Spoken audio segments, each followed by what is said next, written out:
Tales of Jack and Millie, written and produced by Brightman, narrated by Stefan Gannon, featuring Dr. Esslin Terrighena as Millie, Gall Brightman as Jack, Stef Gall as Eeva, and Cary Nicholson as O'Malley. Episode 4, Millie's Story. Tales of Jack and Millie is about the adventures of 4 rescued pets that live with their human parents on a beautiful green hilly island in the South China Sea. If only our pets had voices, what would they say? Would they be poets, rappers, or philosophers, or just like, well, family? Millie is a thinker, a bit naughty, and tends to go off adventuring on her own. She only trusts her parents and Jack. She is wise beyond her years, and sociable with Jack, Eeva, and O'Malley, and sees herself as the mother and protector of the family. She will always try to avoid trouble with other dogs. Millie is on her morning walk with Jack and Eeva towards Jungle Book Bridge. As they walk past Bamboo Lodge, they see their old foes, Wrinkles, the grey village dog whose coat is way too big for him, and Ewok, who looks like a teddy bear from Star Wars. Suddenly she runs ahead and up the wooded bank to the gravestones in the hills. Once there, she will hide from them both. It's a game they are all too familiar with, but nevertheless love playing. Where are you, Millie? I think I can see her up there. Look, in the bushes. That's a group of 4 white-winged birds, you idiot. Fine. Well, you go find her then, Jackie boy, if you're so smart.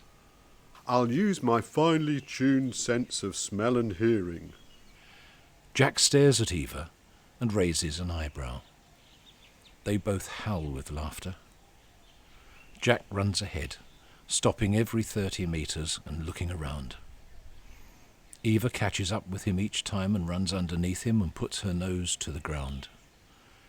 They look like a cartoon version of Sherlock Holmes and Watson, but will never find Millie in 100 years. It generally continues like that for around 8 minutes, until Millie can stand it no longer and breaks cover and runs down the bank and back to the path where they regroup. Millie is the first to speak. Wolf. Did you just say wolf then, Millie? Yes, it hurts my throat to bark. Now, 2 things, Millie. First, it's not wolf, it's woof. And a second thing is that it should come angrily from the back of your throat, not like a kitten playing with a feather. You got to do it properly, or humans will mistake you for a small child. This time it's Eva's turn to stare at Jack and raise an inquisitive eyebrow. Let me handle this my way, Jack. If a human ever says, "Did that dog just say wolf?"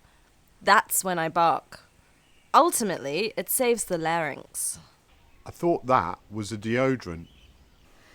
Millie, I'm becoming increasingly concerned that you just don't take this dog business very seriously. Millie looks down at her front paws and sniffs. Well, What, Millie? I'm not entirely sure I want to be a dog anymore. Oh, well, that all makes perfect sense, of course. What do you see yourself as these days, Millie? A cat, perhaps? Yes. Have you seen how much fun O'Malley has around the house? He scratches furniture, he's up all night wailing. He only has to meow, and our parents are falling over themselves to feed him or let him out on his own. Anywhere in the neighbourhood.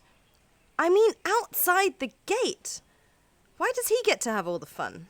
That's enough, Millie. You're a dog, and that's how it is. Okay, let's go through the checklist one more time, Millie. Do you look like our cat?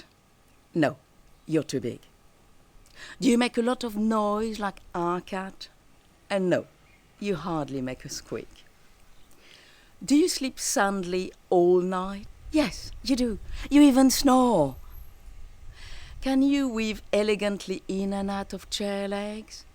Not without dragging the chair all around the room with you. And do you wreck all the settees in the house with your clothes? No, you just calmly lay on them. I resent that statement, our cat. I belong to no one. I'm a free spirit. Sure, from Planet Basket Case. Dogs come when they're called. Cats take a message and get back to you later. Seems conclusive, Eva. She simply won't cut it as a cat.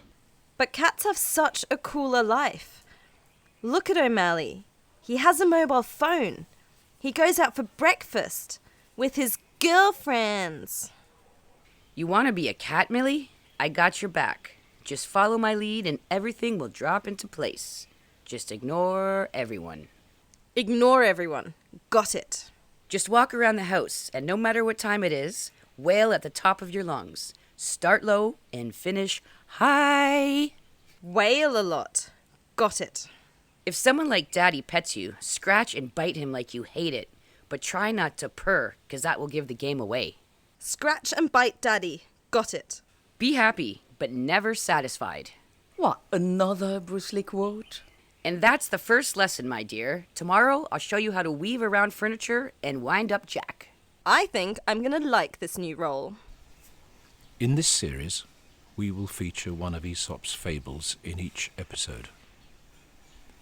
Aesop's fables usually involve animals and take the form of very short stories which convey a clear moral. Dog and cat, living together, get along fine, except when food was involved.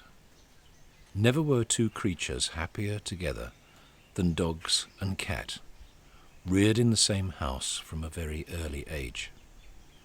That was the case with Jack, Millie, Eeva, and O'Malley. They had all been around 6 to 8 weeks old when they came into the household.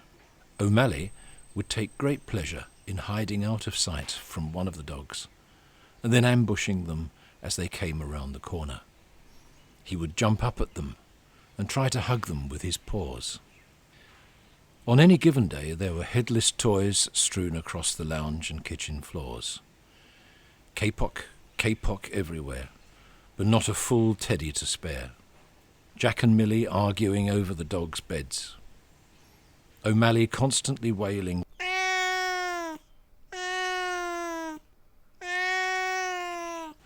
whilst Eeva chased him around the house. Catching up with each other, they would rough and tumble around the floor.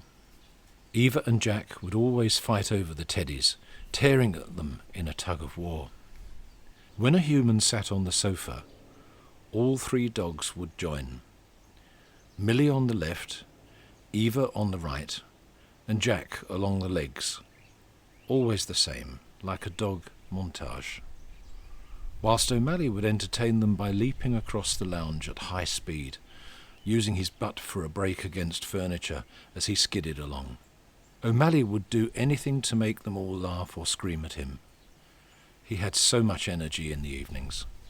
Still, it was observed that at meal times, when scraps fell from the table or a titbit was thrown to them, they would be snarling and spitting at one another like the bitterest of foes.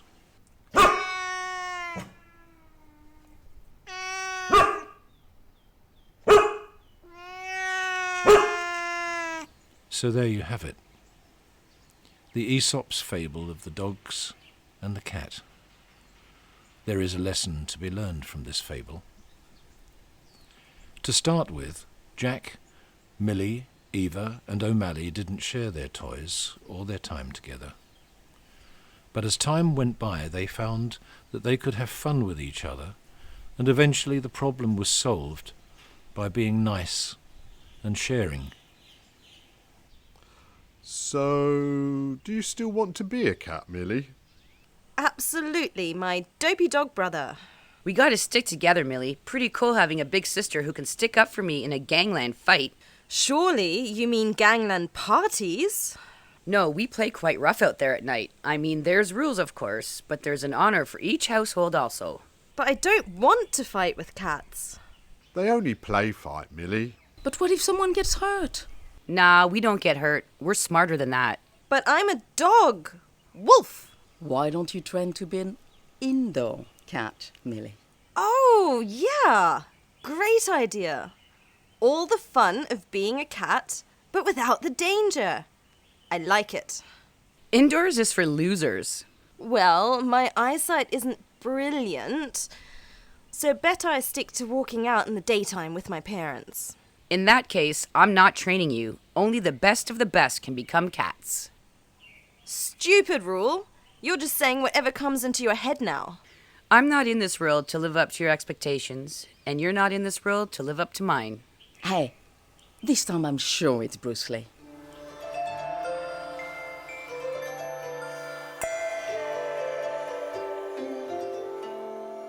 The pets in Tales of Jack and Millie were adopted from Tales, Team for Animals in Lantau South, a Hong Kong registered charity.